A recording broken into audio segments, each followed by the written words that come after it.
नदी के किनारे मना चाहिए या सेजिया पर सैया नादान ना चाहिए आ गांव में चुगुला प्रधान ना चाहिए। वाह देश बिगड़ल नेता ले या बापे बिगड़ल बेटा ले या कलम बिगड़ गई लाला ले। वाह हम महफिल बिगड़ी हाला ले या जान जाता गोली भाला ले। आज का समाज बिगड़ गई विंध्याचल के कंठी माला ले।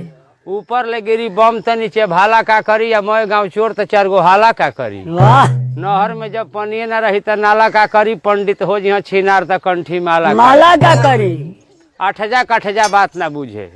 अठजा कठजा बात ना बुझे। सगरा मंगरा नहर पर जूझे। सौरी पलिया घर चौतलिया खाए के दाल भात बोलेला खलिया। कीर में गोसाई के जबरा में ओरा अब बभनी भरा खरा हम मुहजोरा निकरी से रामपुर खरपूरा। तीनों गांव हमन के पूरा ओजा से गनी पजरा बढ़ा जतपूरा। वाह मिलल सरा का चूरा गनी अखनी कूरा मारा। दू चार जना के दू चार हुरा देवल लहना गांव बरेजी। तीनों गांव मरेजी अधिका बोलबा कहली हंस करेजी। वाह सेवराई चितर का डेरा खनी दूगो पाकल केरा। तब गनी भदौरा मनिया ल दू चार बड़ा धनिया।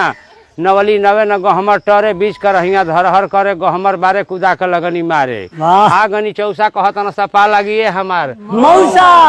तब गनी बक्सर किला कटलस बनवा पीला। जब ना जाई भोजपुर जिला हमार घर बा कैमूर जिला। ऐनी सरेंजा बढ़ल करेजा राजपुर हेठुआ।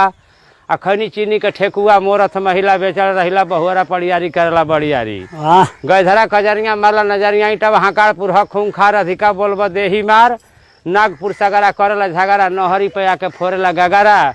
आ मुखराम खीरी खाए के भल फिरी गनी चातारा बन गल जतारा जी परला फतारा। वाह अब गनी गारा गरगराला कुछिला पराला। मोहनपुर धराला जाके बसही माराला। एकौनी के कावे सेलास गोहरावे कोटा सोटा लेके धावे। मोहनपुर दर रही ओजा लगनी बसही रखल से 4 दिन सही कहनी के चल कुसही खाए के मिल गल छूछ छुछाही।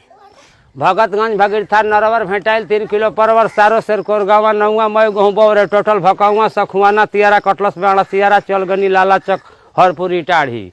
अलेहनी 2-4 गाड़ी पे टाढ़ी कहनी कि आवा नटवार विक्रम दिनारा। कहना सब भैया जो जल्दी दक्षिण किनारा।